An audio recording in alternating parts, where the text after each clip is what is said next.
Alright, welcome to another OneTakeEDC video.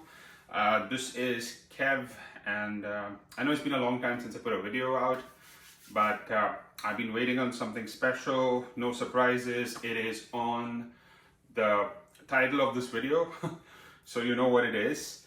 It is the Transit Briefcase 20 liter from Evergoods. I am sort of a big fan of Evergoods. Not sort of, I am. A lot of my videos are on Evergoods products because I really like their design philosophy as well as the materials that they use in their, in their backpacks, in their duffel bags, in their slings. I love what they do with materials as well as design. It's aesthetically very sober, for the lack of a better word, and yeah, they hold up forever. So I just received the Transit Briefcase a few days ago, and I've been rocking it since. Am I going to keep it? Am I going to return it? I had a first with Evergoods that I've never experienced before, so there's a lot of things that I'm going to cover in this video. If you're here for any technical specifications of what the material does on a base level, it is the 840D nylon that they use on a bunch of their bags, not all of them, a bunch of them. They switch between 420D, 840D, and 1000D. I think 1000D there's only a few or one or two carry items that are 1000D, but this is 840D, and it's a pretty good material. I received one which has a gash right here. I don't know if it's clear on the video, but there's a gash right here, which I don't know, might be a shipping and handling thing, but I have put an email out to Evergoods and I'm hoping to respond sooner. But yeah, am I keeping it? Am I returning it? Does it fit my needs and how I load it out? So consider this a first look. Sort of used it for maybe 2 or 3 trips to the office. I have certain complaints, but most of them are probably carry or loadout dependent. So without wasting much time and trying to keep this video shorter than the usual 30 minutes of me rambling, let's go ahead and get started with the video. So this was sort of a controversial product launch because it was controversial because of how people reacted to it on Reddit and how people went all out and said 20 liters is too big as a briefcase, which I sort of disagree. 20 liters is perfect. If you're used to carrying 20 liters worth of things on you, then this might be perfect for you. But after carrying it for a couple of days, I am slowly moving into the camp that 12 to 14 liters would have been sufficient. 16 would be ideal, but 20 liters is a little bit on the larger side. Now, the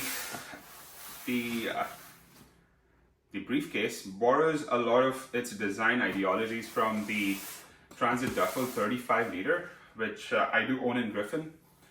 The Griffin variant in waxed canvas, which I really love. I wish this was in waxed canvas. That would have just elevated things a little bit, but you cannot get everything you want in life. So quickly running through the pros, the thing that is a major pro, and that's a pro for everything that's Evergoods, is the quality and the build quality, the materials, the thought that went into designing this briefcase. I know that one of the co-founders was a big briefcase fanatic, and I really respect him. I really understand why he would prefer briefcases over backpacks, but for an office environment, a briefcase is much less of an eyesore, to be very honest. Not everybody believes in being aesthetic in terms of the backpack they carry. I just got my wife onto the Alpaca Metro backpack, which is I think a 12 liter backpack. She was carrying a Herschel backpack earlier, which had no structure, no form. Although Herschel makes excellent backpacks, no flack to them. It's just the way they're built is really flimsy. Whereas as soon as she saw the Alpaca Metro backpack, she was a fan. It fit her laptop, it fit her iPad, it fit all the stuff that she needed to carry on a daily basis to work.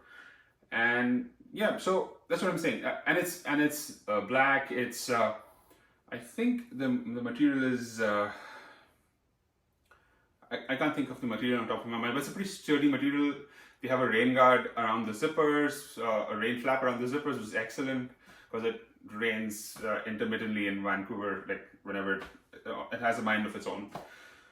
So yeah, I digress. Coming back. So in terms of a few design elements, like how the straps are attached to the whole briefcase, as well as how the pockets are laid out, borrows, I would say 80% of its philosophy from the TD35, which is not a bad thing. That is a good looking duffel. It fits a lot of stuff, and it's designed with the thought that it's going to last you forever, which because of its wax canvas construction, I assume will last forever. So yeah.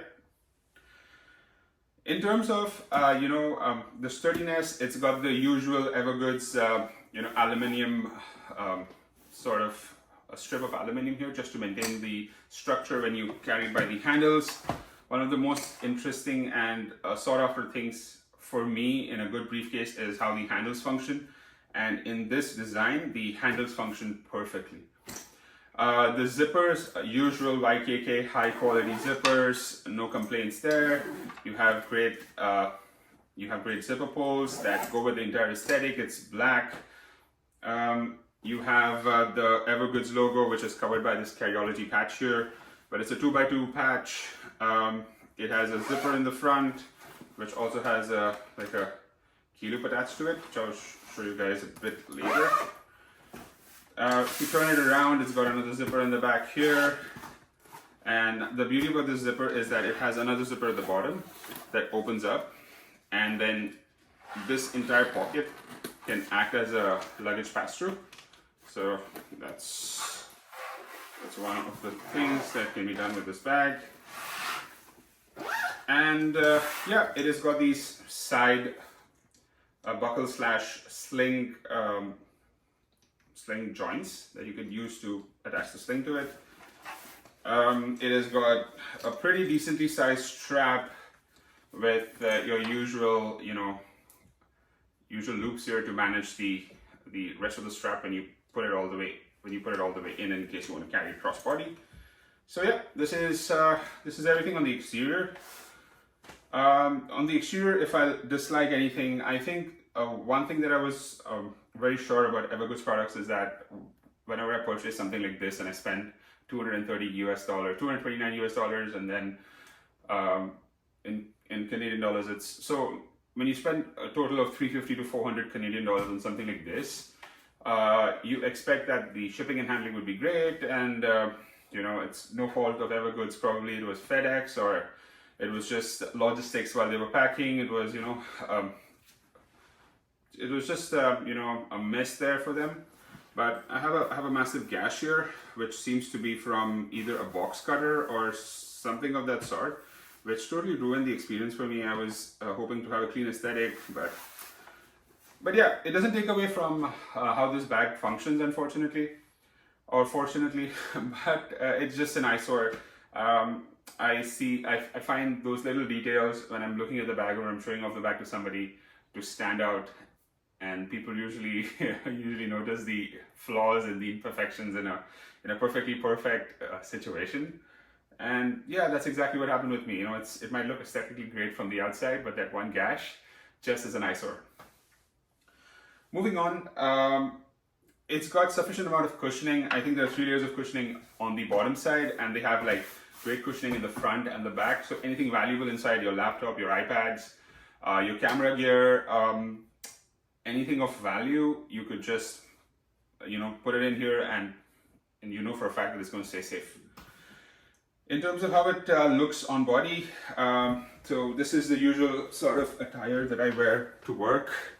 It is a t-shirt, a shirt or a t-shirt, and some jeans, and I usually like to carry it like this by the handles, by the handles. And you can see I'm a big guy. I'm 240 pounds and 6'2", and I usually like to carry it in transit this way, or if I get some space, I just lay it down.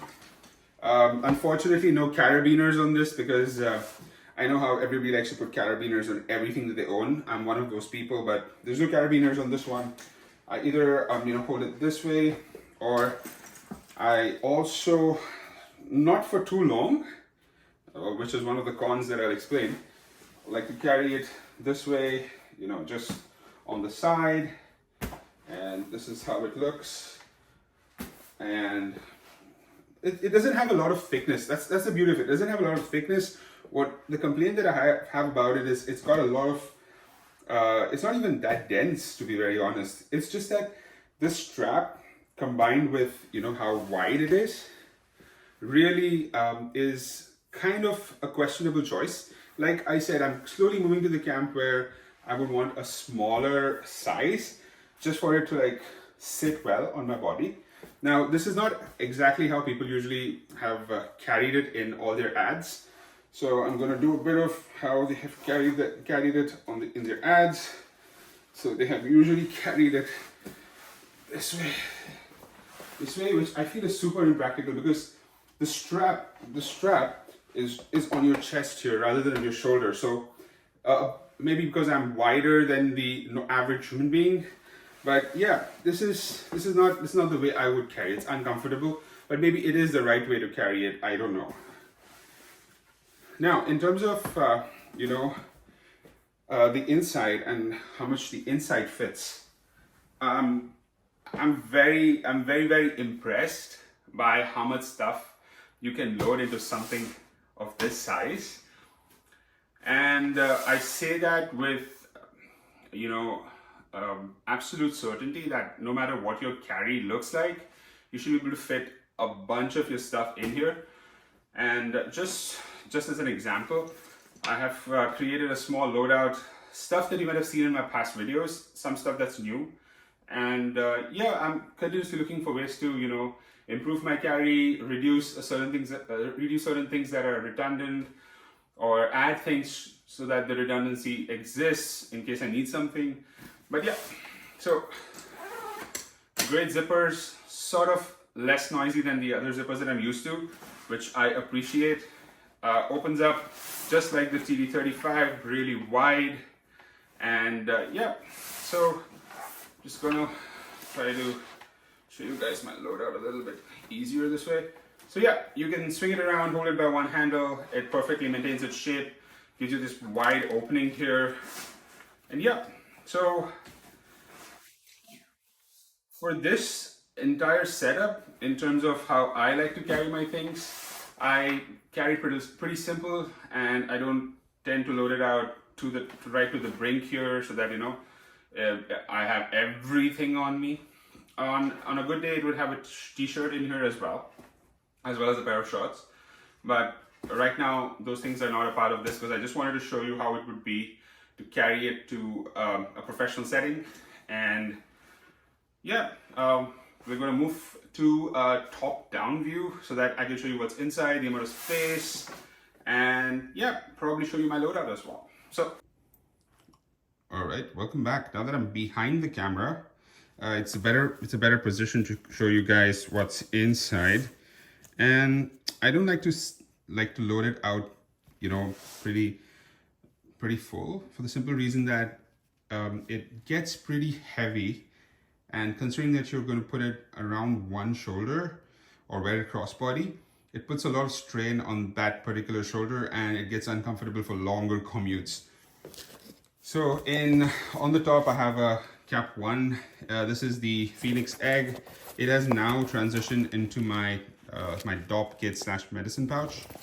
I did get rid of my regular solution dyed one because I had too many pouches, to be really honest, and I wanted something, I needed to reduce the amount of stuff that I was carrying. So yeah, so this is my ouch pouch. This is the DOP kit / medicine pouch. And then you see that there's pretty large in terms of, you know, the dimensions inside. It's 20 liters, so yeah, if it isn't large, it'll be extremely funny. But yeah, let's turn it around like this. I have an 18-ounce Yeti water bottle. It can fit up to a 36-ounce. I tested it yesterday.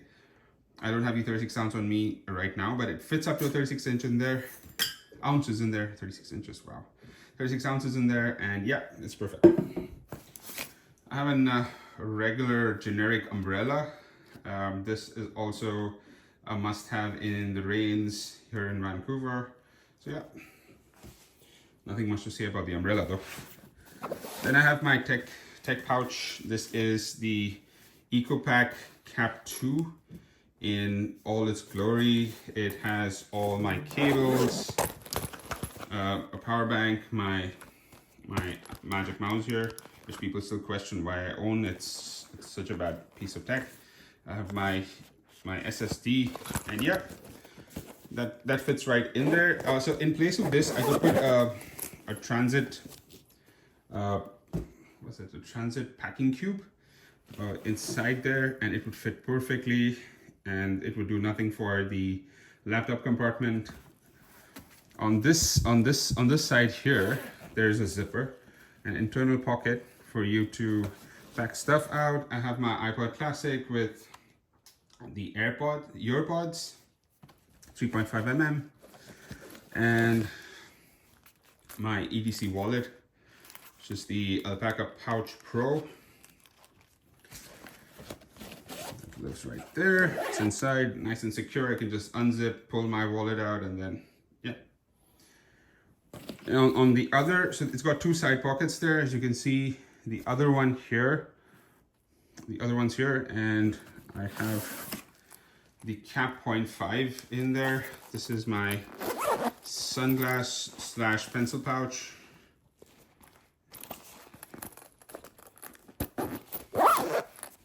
So here, I also carry my Pocket Pro, not Pocket, DJI Pocket 2. And it's in an aftermarket case because I lost the original one. So this is great for if you want to take some POV shots.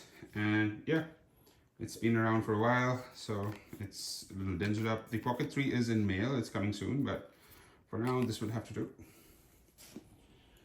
Now, for the thing that everybody was really excited about, it's this center console pouch that moves front and back if you fold down the other two pockets on the end. So in the center, I have my trusty workhorse, the MacBook Pro in silver. I didn't get the space black because it was done to death. A lot of people had it. It was a fingerprint magnet, and I got a really good deal on the silver one, so I got the silver one. In the front of that pocket right here is where I have my iPad mini, also one of my favorite devices.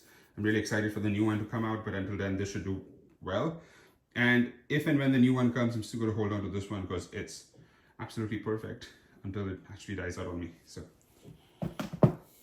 and last but not the least, in the back pocket here, I have my EDI, or the Elements Drop-In. One of the other Evergoods device bags or pouches that was really disliked, but it does the job. I have taken out all the important documents, and usually there are documents here. There's my passport and other bills and, you know, the bells and whistles right inside. I have my writing instrument here, a pair of earpods that I use with my phone sometimes in case my AirPods have died out, and just spare cable for the work SSD, which is right here. It's a nice cute device. Yeah, this is a ShardGeek SSD holder.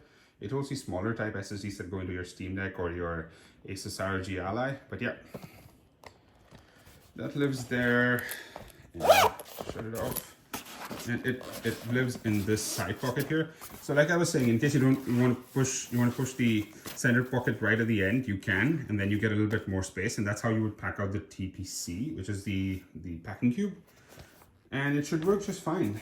In terms of the front pockets, I could just turn this massive beast around. Down to the front pocket, it's got a key loop here for your keys. The tags are still on, but I'm still contemplating if I'm keeping this or not. You have multiple pocket organization. So in the front one, I have my AirPods, and there are a bunch more here as well. You can put pens and other stuff in there. So yeah, that's how I have mine packed out. This is all the stuff that goes in it. and I'll meet you back on the couch and take you through the end of this video. All right, welcome back. So what am I doing with my briefcase here? How does it stand up to a backpack, and is it worth replacing your backpack with something like this? If you're in a professional environment, if you need something like this, then I would say, yep, go for it. There's nothing like this in the market. There might be some leather options from some niche bespoke brands, but if you want something mass market, which this isn't actually because it is pretty expensive for even a mass market product, but if you're looking for something like this, something that is more sober, for the lack of a better word, or needs to be taken into an office, you're also an Evergoods fan, you want something from Evergoods and everything's Evergoods like me, and you want something to take to the office, it's perfect. In terms of durability, it's perfect, unless you get it gashed by, a sharp object, it's perfect. This was not me, this came out of the box, so yeah. And in terms of durability as well, like I said, if you're gonna rough it around, like I never rough my stuff around, I take care of all my things. So yeah, that's something that you should consider in terms of, if you're a fan of the materials here. If you like the style of the TD35 and you like the design philosophy of Evergoods as a manufacturer for what they do with the space inside, which I believe they are the best in the business for.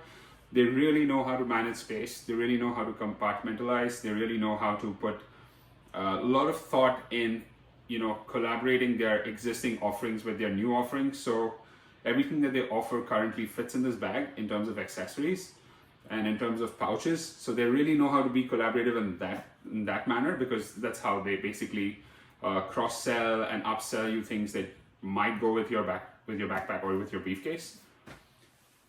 In terms of what my decision is about the briefcase here, I'm sure it is made for somebody.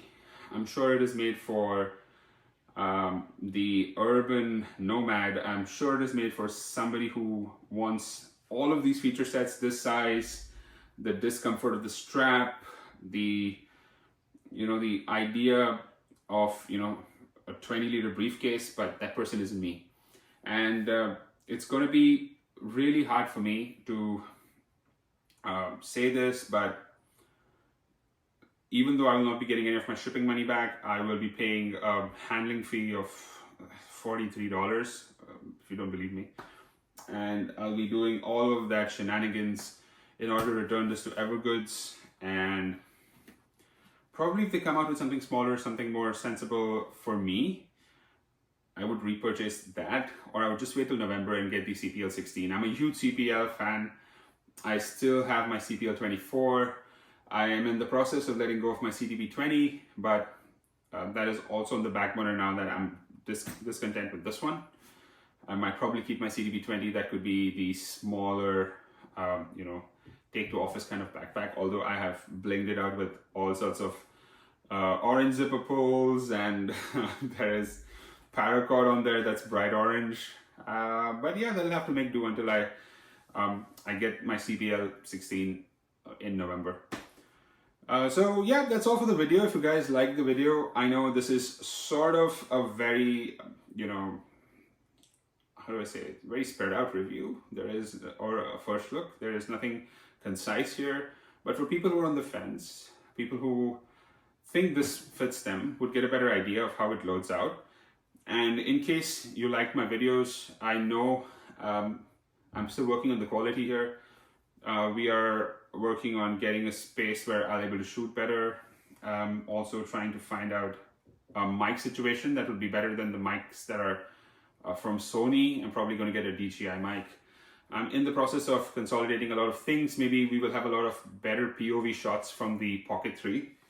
But until then, thank you for supporting. I know that we are growing steadily, and I know that I can do better, and I know that you guys are expecting more content in the future. So the timeline looks such. I'll be doing a review on the Alpaca Metro backpack that my wife currently is carrying. I'll also be doing a review on the Carryology Alpha 19er tote bag. I got the one that is the smallest size because I just wanted to test it out, and mostly because the patch was really cool actually. And probably some more reviews in the future for you guys. Until then, you can look me up on Reddit at Kev Fernandez, or you can also subscribe to the channel, send me a DM. You can also follow OneTakeEDC on Instagram. And apart from Carrie, I have another passion, which is technology. Me and another YouTuber by the name of Nitin Chawla, I'll put his info down in the bottom. We do a podcast, a tech podcast every week, or we try to do it every week, as often as possible.